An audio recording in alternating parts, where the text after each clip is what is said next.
Arzu! Kendindeyse. Otur. Canım xotinim, pul vereyim ağa. Neymiş kılsa? Oy, Şevket'le tamak yiyeyim ha.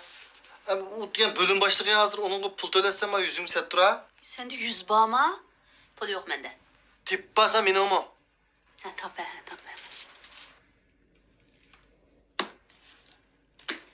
Ne kılsa? Topam sen.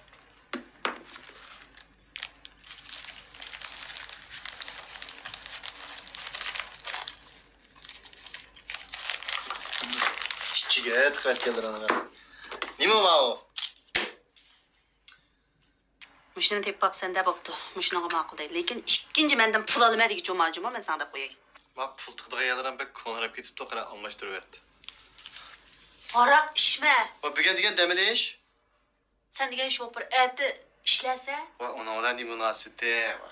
Arak içip keldiğin bolsan, mankan çok eğitim hemen Va sana içmeyim hemen. Tamak yiyilip var mı ya? Tamak yiyili.